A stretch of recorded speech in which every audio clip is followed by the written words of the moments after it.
Bismillahirrahmanirrahim. Assalamualaikum warahmatullahi wabarakatuh. Selamat pagi, salam sejahtera bagi kita semuanya. Shalom, Om Swastiastu, Namo Buddhaya, salam kebajikan. Yang saya hormati Wakil Ketua MPR RI, yang saya hormati pimpinan DPR RI yang hadir, yang saya hormati para Menteri Kabinet Indonesia Maju hadir bersama saya, Pak Menko Polhukam, Pak Menhan, Kepala Staf Kepresidenan, yang saya hormati Panglima TNI dan Kapolri, beserta seluruh Kepala Staf Angkatan, para peserta Rapim TNI Polri yang saya hormati, Bapak Ibu hadirin undangan yang berbahagia.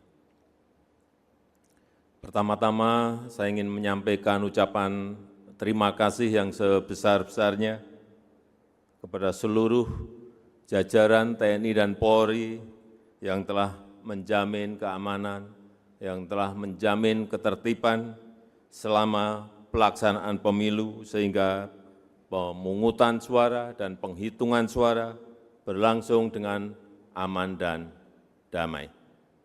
Walaupun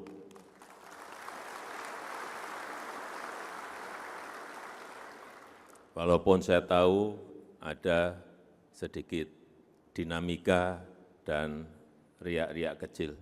Itu biasa dan wajar dalam kita berdemokrasi, perbedaan pendapat, perbedaan pilihan, itu juga sangat wajar dalam demokrasi. Namun perlu juga saya ingatkan masih ada beberapa tahapan pemilu sampai Oktober nanti yang perlu langkah-langkah proaktif untuk menetralisir residu-residu politik, untuk memitigasi disinformasi pemilu, serta menjaga kerukunan, menjaga persatuan kita sebagai sebuah bangsa dan negara. Jajaran TNI Polri yang saya banggakan, yang saya cintai, tantangan yang kita hadapi sekarang ini bukan tantangan yang mudah, bukan hanya tantangan di dalam negeri, bukan hanya tantangan di domestik, tapi justru yang paling berat adalah tantangan eksternal, tantangan global yang sangat rumit, juga bisa berdampak signifikan pada situasi ekonomi dan situasi sosial di dalam negeri. Kita tahu ketidakpastian ekonomi masih belum jelas, masih belum pasti. Geopolitik dunia juga sulit dihitung, sulit dikalkulasi. Landscape ekonomi, landscape politik dunia juga sulit dikalkulasi, sulit dihitung. Kita tahu konflik di Ukraina belum selesai, datang konflik Gaza, ada tambahan Yaman, sehingga menyebabkan inflasi pangan melanda dunia. Kita tahu kalau dulu banyak yang menawarkan kepada kita, misalnya beras, hampir semua negara produsen beras menawarkan berasnya kepada kita. Sekarang ini kita mencari beras ke negara-negara produsen itu juga tidak gampang dan tidak mudah. Karena semuanya sekarang ini ngerem untuk tidak ekspor bahan pangannya, baik gandum maupun beras, akibat perubahan iklim, akibat perubahan cuaca dan gangguan rantai pasok. Dan sudah banyak negara yang masuk dalam jurang resesi. Terakhir kita tahu Inggris sudah masuk ke resesi, Jepang sudah masuk ke resesi, dan probabilitas resesi sudah melanda negara-negara besar. Sebagai contoh, Jerman sudah di angka 72%. Kemungkinan bisa masuk ke resesi. Uni Eropa, EU, juga sudah di angka 60%. Amerika di angka 40%. Dan kita, ini patut kita syukuri, probabilitas Indonesia masih di angka 1,5%. Ini yang harus terus kita jaga.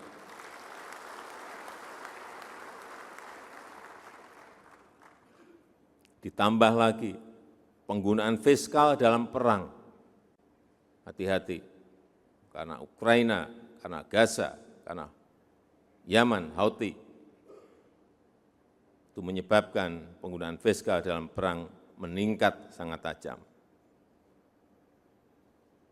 Seperti embargo, restriksi, dan saat ini, kalau dulu negara-negara itu keterbukaan, sekarang semua negara melakukan proteksionis, menjadi negara proteksionis. Saat ini ada 1.348 kebijakan proteksionis yang dilakukan oleh negara-negara, utamanya memang urusan pangan. Ini naik 3 kali lipat, artinya naik 300% dibanding tahun 2014. Dan ini akan terus meningkat.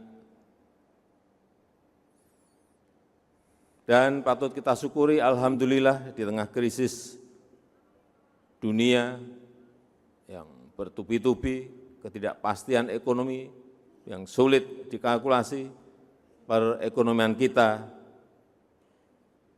cukup kokoh.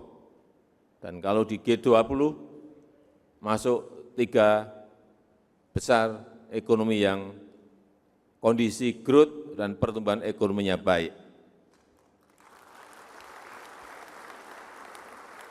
Kita tahu ekonomi kita di tahun 2023 tumbuh 5,05%.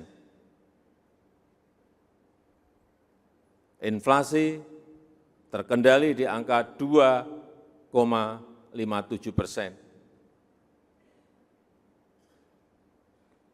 Kemiskinan turun di angka 9,36%.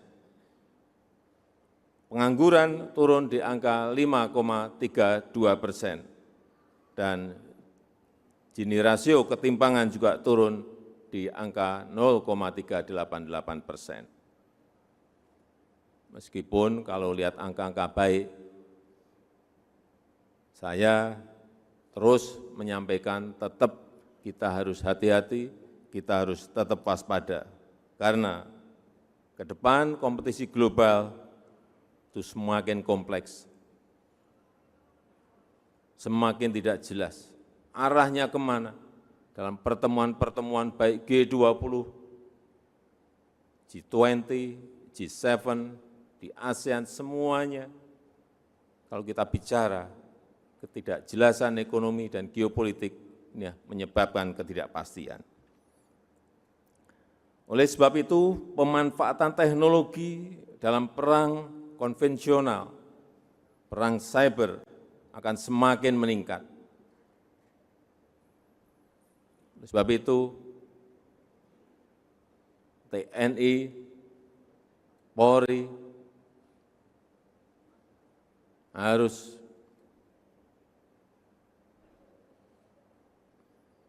berani masuk ke hal-hal yang berkaitan dengan teknologi. Pesawat tempur perlu, iya. Tank perlu, iya. Tapi hati-hati juga dengan drone. Saya ingat di tahun 2020, bulan Januari, ada penggunaan drone yang saya kaget karena begitu sangat presisi dan begitu sangat akurat mengejar siapa yang diinginkan. Saat itu Majen Sulaiman, ini Komandan Quds dari pengawal besar Revolusi Iran, ketembak dari drone yang dipersenjatai. Akurat karena memakai face recognition. Akhirnya ketembak. Dan yang kita kaget itu terjadi di wilayah Irak, tapi drone-nya konon dikendalikan dari Qatar. Markas Amerika Serikat di Qatar. Inilah hal-hal yang harus kita ikuti, kita amati, bagaimana perkembangan teknologi itu bisa merubah dari perang yang konvensional ke perang-perang yang bisa dikendalikan dari jarak jauh. Oleh sebab itu, penguasaan iptek jelas akan semakin dibutuhkan. TNI Polri harus menjadi pembelajar yang aktif, pembelajar yang adaptif. TNI Polri juga harus mampu melakukan deteksi dini, mengambil langkah antisipasi, memperkuat profesionalisme dan pelayanan terhadap masyarakat, memperkuat nilai-nilai TNI prima, Polri yang presisi, serta kemanunggalan dengan rakyat. Sinergi TNI dan Polri sangat mutlak diperlukan. Sinergi horizontal antar kesatuan, sinergi vertikal dari atas sampai bawah. Hilangkan yang namanya ego sektoral, hilangkan sekat dan pandangan-pandangan sempit. Semuanya harus untuk bangsa dan negara. TNI Polri harus menjadi bagian penting untuk menyongsong Indonesia Emas 2045. Karena kita berpeluang besar untuk menjadi negara maju dan keluar dari middle income trap. Dan momentumnya adalah 15 tahun ke depan. Saat kita menikmati yang namanya bonus demografi. Dan biasanya dalam sebuah peradaban negara yang namanya bonus demografi, peluang seperti ini hanya muncul sekali. Negara-negara di Amerika Latin tahun 50, tahun 60, tahun 70 sudah menjadi negara berkembang saat itu. Sudah menjadi negara berkembang. Tapi sampai saat ini mereka tetap menjadi negara berkembang. Karena tidak mampu melakukan terobosan, tidak mampu melompat untuk menjadi negara maju. Ini hal-hal seperti ini yang juga harus kita amati dan kita pelajari. Supaya kita tidak terjebak pada middle income trap. Ada peluang tapi juga tantangannya tidak kecil. Sehingga semua kebijakan-kebijakan harus hati-hati. Pembangunan harus dilakukan berkelanjutan, harus dijalankan secara konsisten, ini yang penting, dan harus dikawal dengan detail dan teliti.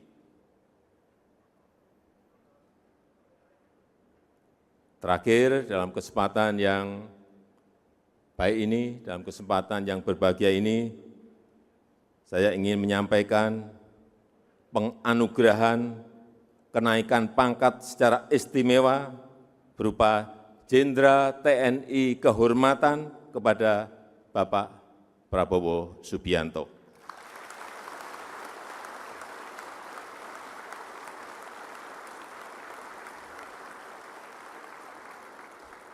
Penganugerahan ini adalah bentuk penghargaan sekaligus peneguhan untuk berbakti sepenuhnya kepada rakyat, kepada bangsa, dan kepada negara. Saya ucapkan selamat kepada Bapak Jenderal Prabowo Subianto.